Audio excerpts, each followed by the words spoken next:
ধন্যবাদ। জগন্নাথ আমার ছাত্র ছিল। ইনফ্যাক্ট আমার প্রথম যে ব্যাচ ছিল আইন বিভাগে, সেই ব্যাচের ছাত্র ছিল।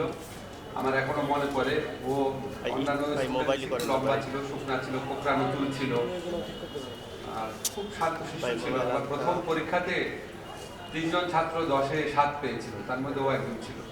আমার একটা অভ্যাস ছিল, যারা পরীক্ষা ভালো করতো ওদের খুঁজে বের করতাম। তো খুব শান্ত ছিল, কম কথা বলতো, বেশি আড্ডা টাড্ডা মারতো না, খুব স্টুডিয়াস ছিল। এবং আমি যতটুকু বুঝি, এখন তো বয়স হয়েছে, এরকম বয়সে একটা ছেলের কোনো শত্রু থাকতে পারে না, মানে এত নির্বিরোধী টাইপের ছেলে ছিল আর কি। মনে হতো যে একটা, মানে ও যেরকম ফ্যামিলি থেকে আসছে, ওর যে জীবনে প্রতিষ্ঠিত হতে হবে এই চিন্তাটাই ওর মধ্যে বড় ছিল। তো আমরা আজকে আওয়ালের মুখে যেইভাবে শুনলাম, এগুলি আগেও শুনেছি, প্রত্যেকবার যখন শুনি মানে আমার চোখে ভাসে। আপনি কল্পনা ভিজুয়ালাইজ করে দেখেন যে মানুষের শরীরের অংশ বড়ই গাছের মধ্যে আটকে ছিল। জঙ্গিবাদ কত ভয়াবহ! এই ঘটনাটা আমার কাছে মনে হয় আমাদের 2টা লার্নিং আছে এখান থেকে। একটা হচ্ছে জঙ্গিবাদ, উগ্রবাদ, এটা কি ভয়ঙ্কর জিনিস, মানুষকে কত যুক্তিহীন, অমানুষ এবং নিষ্ঠুর পরিণত করে, এবং কি পরিণতি দেখে আনে এটা। আজকে সোহেলের ছেলে যখন কথা বলছিল, আমার মনে হয় না তার বাবার কোনো স্মৃতি তার কাছে আছে। জগন্নাথের ছেলের কোনো স্মৃতি তার বাবার সম্পর্কে আছে মনে হয় না। তাদের ওয়াইফদের কথা চিন্তা করেন।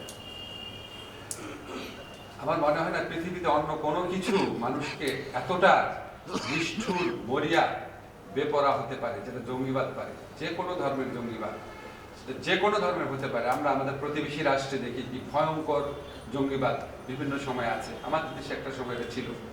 এটা আমাদের একটা লার্নিং দেয় যে আমরা কোনোভাবেই কোনো রকম উগ্রবাদ, জঙ্গিবাদকে অ্যালাউ করতে পারি না, কোনোভাবেই না,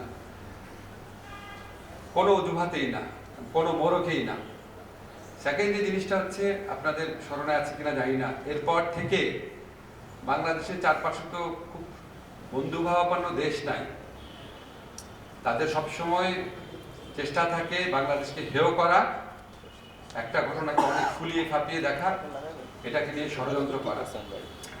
আমরা যে গত 15 বছরের ফ্যাসিস্ট শাসন পেয়েছি, এই যে আমাদের জুলাই গণঅভ্যুত্থানে এত ছেলেকে, এত মেয়েকে প্রাণ দিতে হলো, এত মানুষকে আহত হলে হতো, এটার সাথে কিন্তু 2006 সনের এই ঘটনাগুলো, 5 সনের এই ঘটনাগুলোর সম্পর্ক আছে।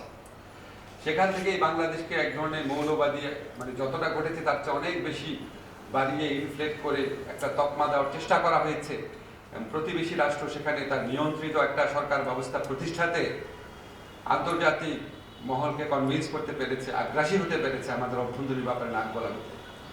আমরা যদি দেশের ভালো চাই, আমরা যদি মানুষের ভালো চাই, সমাজের ভালো চাই, আমাদের বন্ধুদের ভালো চাই, আমাদের ছাত্রদের, আমাদের সন্তানদের ভালো চাই, আমাদের দেশকে আন্তর্জাতিক ষড়যন্ত্র থেকে রক্ষা করতে চাই, বাংলাদেশকে আরো কোনো ফ্যাসিবাদ বা ষড়যন্ত্রের মুখ থেকে রক্ষা করতে চাই, আমাদের অবশ্যই জঙ্গিবাদ, মৌলবাদ থেকে নিজের দেশকে রক্ষা করতে হবে যে কোনো মূল্যে।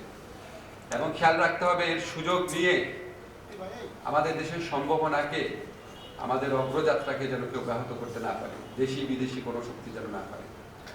আপনাদের সবাইকে ধন্যবাদ। আমি সোহেল আমার স্টুডেন্ট ছিল না, বলতে পারলাম না, যে কোনো মৃত্যুই সমান বেদনাদায়ক।